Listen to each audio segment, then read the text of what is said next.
Welcome to V3 news. లక్ష్యం సమాజహితం. నేను మీ హరి. ముందుగా హెడ్లైన్స్. బీఆర్ఎస్ ప్రభుత్వం ఆర్ఎంపీ పీఎంపీలకు సర్టిఫికేట్లు ఇస్తామని చెప్పి మోసం చేసింది. జీవోలో శిక్షణ పూర్తి చేసిన వారందరికీ ప్రభుత్వం గుర్తింపును ఇవ్వాలి.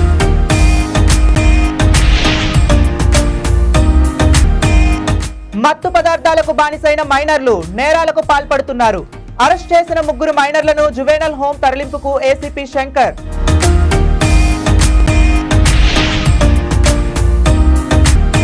బతుకు తెరువు కోసం న్యూజిలాండ్, అమెరికా దేశాలకు వెళ్లేందుకు యువతలు కన్సల్టెన్సీలో లక్షలాది రూపాయలు పెడితే మోసం చేశాడని బాధితులు ఆవేదన వ్యక్తం. ఇక డీటెయిల్స్ లోకి వెళితే, Telangana high court advocates JAC coordinator Venkatesh Indrapalli ఆధ్వర్యంలో హైదరాబాద్లో ఏర్పాటు చేసిన సమావేశంలో రాష్ట్ర వర్కింగ్ ప్రెసిడెంట్ గుంపుల శ్రీకాంత్ యాదవ్ మాట్లాడుతూ కమిషనర్ జస్టిస్ ఎల్ నరసింహారెడ్డిపై మాజీ ముఖ్యమంత్రి కేసీఆర్ చేసిన వ్యాఖ్యలను శ్రీకాంత్ తీవ్రంగా ఖండించారు. న్యాయ వ్యవస్థ మరియు న్యాయవాద వృత్తిపై దాడిగా భావించిన కేసీఆర్ ప్రకటనల పట్ల శ్రీకాంత్ ఆగ్రహం వ్యక్తం చేశారు.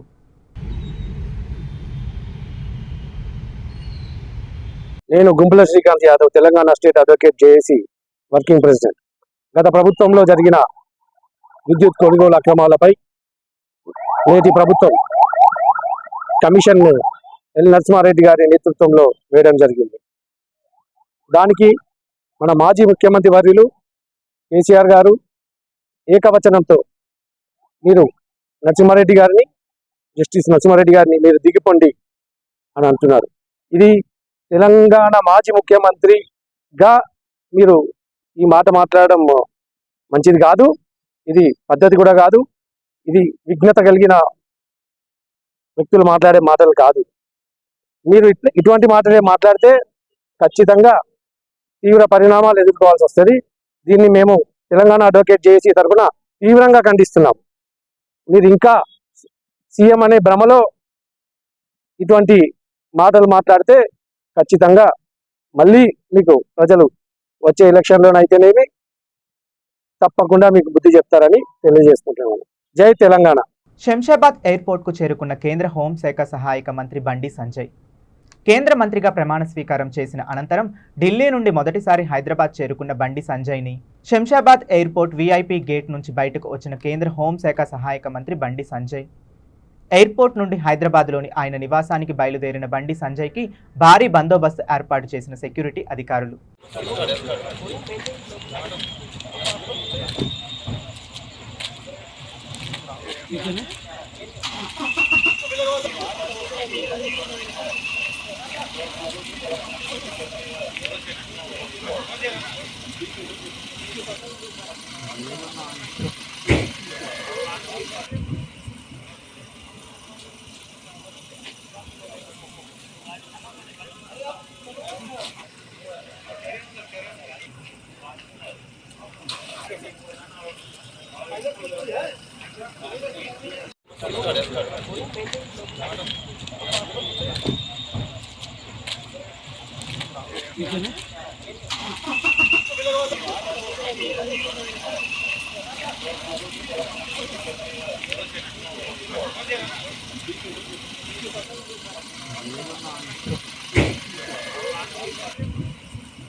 హైదరాబాద్ హైదర్గూడలో ఏర్పాటు చేసిన సమావేశంలో ప్రతినిధులు చొప్పరి శంకర్ మోదిరాజ్, విజ్ఞాన దర్శిని రమేష్, డాక్టర్ వెంకటరెడ్డి, రవిశంకర్ తదితరులు మాట్లాడుతూ ఉమ్మడి రాష్ట్రంలో గత వైఎస్ రాజశేఖర్ రెడ్డి నేతృత్వంలో కాంగ్రెస్ ప్రభుత్వం 2008లో జీవో నెంబర్ 489 ద్వారా ఓ కమిటీని ఏర్పాటు చేశారు. రాజశేఖర్ రెడ్డి మరణం అనంతరం తెలంగాణ ఉద్యమ కారణంగా ఆ ప్రక్రియ నిలిచిపోయిందని ప్రతినిధులు గుర్తు చేశారు. తెలంగాణ ఉద్యమంలో ప్రజలందరితో పాటు ఆర్ఎంపీ పీఎంపీలు పాల్గొన్నారు. రాష్ట్ర ఆవిర్భావంలో బీఆర్ఎస్ ప్రభుత్వం ఆర్ఎంపీ పీఎంపీలకు సర్టిఫికేట్లు ఇస్తామని చెప్పి మోసం చేసిందని వారు విమర్శించారు. మెడికల్ కౌన్సిల్ వాళ్లు తమపై దాడులు చేసే కేసులు పెడుతున్నారని, వేలాది కుటుంబాలు భయభ్రాంతులకు లోనై తీవ్ర ఇబ్బందులకు గురవుతున్నారని ఆందోళన వ్యక్తం చేశారు. సీఎం రేవంత్ రెడ్డి ప్రభుత్వం కాంగ్రెస్ పార్టీ ఎన్నికల్లో ఇచ్చిన అభయహస్తం మేనిఫెస్టో హామీకి అనుగుణంగా ఆర్ఎంపీ పీఎంపీలకు 2009లో జీవో ప్రకారం శిక్షణ పూర్తి చేసిన వారందరికీ సర్టిఫికేట్లు అందించి ప్రభుత్వ గుర్తింపును ఇవ్వాలని కోరారు. తెలంగాణ గ్రామీణ వైద్యుల ఐక్యవేదిక నాయకులు బాలబ్రహ్మచారి గారు, అదేవిధంగా టిఎస్ ఆర్ఎంపీ పిఎంపీ నాయకులు హుస్సేన్ గారు. ఎవరైనా అణగదొక్కే శక్తి మీకుంది, పైకి తేవాలన్నా పైకి. ప్రభుత్వం గౌరవనీయులు శ్రీ రేవంత్ రెడ్డి గారు ఆ జీవోను పరిగణలోకి తీసుకొని పేద ప్రజలకు మారుమూల మురికివాడ ఏరియాల్లో పనిచేస్తున్న ఏజెన్సీ ఏరియాల్లో పనిచేస్తున్న ఆర్ఎంపీ పిఎంపీ సోదరులకు ఆదర్శంగా నిలిచి కాంగ్రెస్ ప్రభుత్వానికి మంచి పేరు, ప్రజలలో మాకు ఆత్మగౌరవం ఇవ్వడానికి మంచి పేరు తీసుకొస్తారని ఈ వేదిక ద్వారా తెలంగాణ రాష్ట్ర ఆర్ఎంపీ పిఎంపీ ఉమ్మడి ఐక్య వేదిక ద్వారా మీకు తెలియజేస్తున్నా. అదేవిధంగా సంఘాలు ఏవైనా సంఘాలకు అతీతంగా రాష్ట్ర సంఘాలకే మేము మనవి చేస్తున్నాం. రాష్ట్ర సంఘాల నాయకులు కూడా మీ బేషరతుగా మీ ఇగోలను పక్కకు పెట్టి ఒకరు నిరసన అని, ఒకరు పాదయాత్రని, ఒకరు ఇంకో విధంగా చలో హైదరాబాద్ అని ఇవన్నీ కార్యక్రమాలు చేయకుండా ప్రభుత్వము సాకులంగా ఆర్ఎంపీలకు న్యాయం చేస్తామని మేనిఫెస్టోలో పెట్టింది. ప్రభుత్వము మంత్రులు ఖచ్చితంగా మీకు న్యాయం చేస్తాము, మీరు కలిసి రండి, ఐక్యంగా మీరు కలిసి వస్తే మీ ప్రాబ్లము ఒక రోజు కాదు ఒక 2 రోజులు కూర్చొనైనా దీన్ని పరిష్కరిస్తామని చెప్పి వైద్య ఆరోగ్య శాఖ మంత్రి గారు, అదేవిధంగా ముఖ్యమంత్రి గారు కూడా సాకులంగా ఉన్నారు. కాబట్టి మేము అతి తొందరలో కూడా పెద్దలు మన ఉమ్మడి వేదిక మన రమేష్ గారు మరియు శంకర్ ముద్రాజ్ గారు, బాల బ్రహ్మచారి గారు, మరియు అదేవిధంగా రమాశంకర్ గారు, మోహన్ గారు, తన్వీర్ సత్యనారాయణ గారు, హుసేన్ గారు, మరియు మా కార్యవర్గ జిల్లాల అధ్యక్షులకు అందరికీ మనవి చేసేది ఏంటంటే వాళ్ళందరినీ తీసుకొని ఈ వేదిక ద్వారా ఖచ్చితంగా ఆరోగ్య శాఖ మంత్రికి పూర్తి వివరాలు ఇచ్చి తెలంగాణ రాష్ట్రంలో పనిచేస్తున్న అందరు ఆర్ఎంపీలకు న్యాయం చేయడానికే మేము ఈ వేదిక ఏర్పాటు చేసినాం. మలక్పేట్లో డేగా డెస్టినేషన్ పేరిట కిరణ్ కుమార్ గండి కన్సల్టేషన్ నిర్వహిస్తున్నాడు. నిర్వాహకుడు ఏజెంట్ల మాటలు నమ్మి డబ్బు పెట్టినట్లు బాధితులు వాపోయారు. విదేశాలకు పంపిస్తామని మాటలు నమ్మి ఒక్కొక్కరి వద్ద సుమారు 1 లక్ష నుంచి 9 లక్షల వరకు కట్టినట్లు తెలిపారు. దాదాపు 16 మందికి పైగా బాధితుల నుంచి సుమారు 70 లక్షలు టొకోరా వేసిన నిర్వాహకులు ఏజెంట్లు అందుబాటులో లేకుండా వాపోయారని బాధితులు తెలిపారు.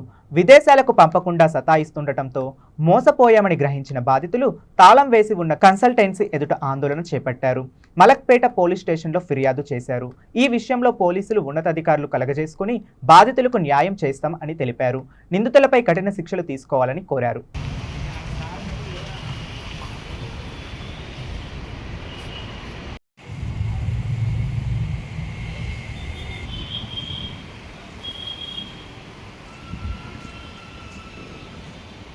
మరి నేను 3 lakhs కట్టాను సార్. ఇది ఎంతవరకు న్యాయం సార్? ఇది ఎట్లైనా డబ్బులు మాకు 3 years చేయండి, కొద్దిగా న్యాయం చేయండి మాకు.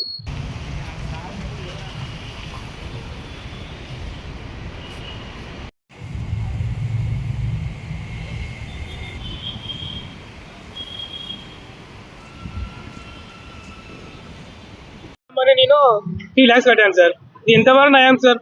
ఇది ఎట్లైనా డబ్బులు మాకు 3 years చేయండి, కొద్దిగా న్యాయం చేయండి మాకు. హైదరాబాద్ నారాయణగూడ పోలీస్ స్టేషన్లో ఏర్పాటు చేసిన సమావేశంలో సుల్తాన్ బజార్ ఏసీపీ శంకర్, నారాయణగూడ సిఐ చంద్రశేఖర్ వివరాలను వెల్లడించారు. Himayat Nagar burger king part time ఉద్యోగం చేసే దినేష్ రెడ్డి తెల్లవారుజామున 4:30 సమయంలో హాస్టల్కు తిరిగి వెళ్తున్నాడు. ఈ క్రమంలో హిమాయత్ నగర్లో సిటీ కేఫ్ సమీపంలో స్ట్రీట్ నెంబర్ 11 వద్ద అకస్మాత్తుగా హోండా డియో వాహనంపై 3 గుర్తు తెలియని వ్యక్తులు డబ్బు డిమాండ్ చేశారు.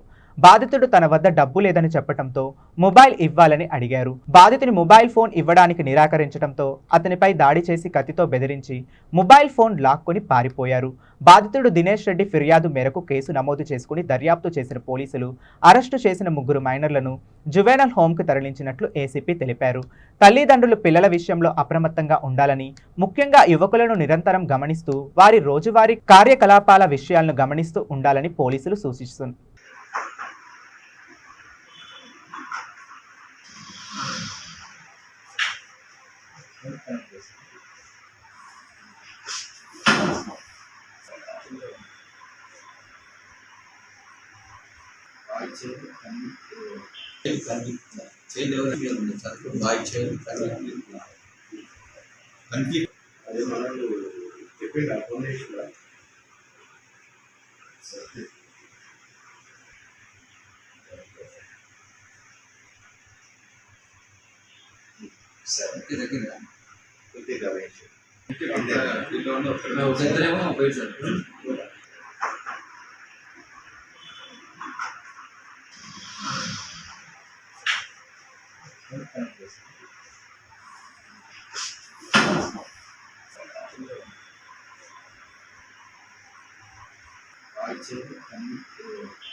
అదే మనల్ని చెప్పిండు ఫోన్ చేసిందా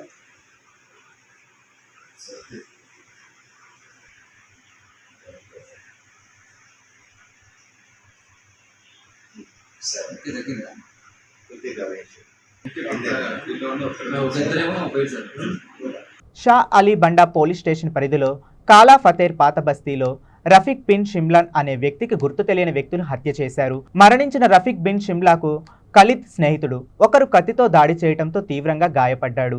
కొన్ని నిమిషాల క్రితం షా అలీ బండా పోలీస్ స్టేషన్ పరిధిలో చందూలాలా బారాదారి వద్ద గుర్తు తెలియని వ్యక్తికి 30 ఏళ్ల ఫక్రుద్దీన్ అనే వ్యక్తి హత్యాయత్నానికి పాల్పడ్డాడు. సమాచారం అందుకున్న షా అలీ బండా కాలా ఫతేర్ పోలీసులు ఘటనా స్థలానికి చేరుకుని కేసు దర్యాప్తు ప్రారంభించారు. మృతదేహాన్ని ఉస్మానియా మార్చురీకి తరలించగా గాయపడిన వ్యక్తిని చికిత్స నిమిత్తం ఉస్మానియా క్యాజువాలిటీకి తరలించారు.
అప్డేట్స్ ముగించే ముందు మరోసారి హెడ్లైన్స్ చూద్దాం. బీఆర్ఎస్ ప్రభుత్వం ఆర్ఎంపీ పీఎంపీలకు సర్టిఫికేట్లు ఇస్తామని చెప్పి మోసం చేసింది. జీవోలో శిక్షణ పూర్తి చేసిన వారందరికీ ప్రభుత్వం గుర్తింపును ఇవ్వాలి.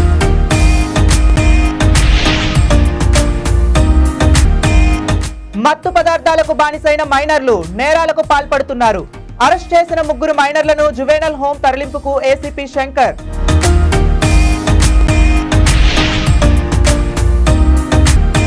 బతుకు తెరువు కోసం న్యూజిలాండ్, అమెరికా దేశాలకు వెళ్లేందుకు యువతలు కన్సల్టెన్సీలో లక్షలాది రూపాయలు పెడితే మోసం చేశాడని బాధితులు ఆవేదన వ్యక్తం.